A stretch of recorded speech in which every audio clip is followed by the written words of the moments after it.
100 கோவில் தேவையில்லை, தாயும் தந்தையும் போதுமே. ஊரில் உள்ள தெய்வம் எல்லாம் எங்கள் வீட்டில் வாழுமே.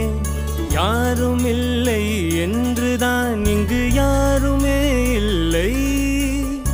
ஆதி பகவன் வீட்டிலே என்றும் அன்பு கேதல்லை. 100 கோவில் தேவையில்லை, தாயும் தந்தையும் போதுமே.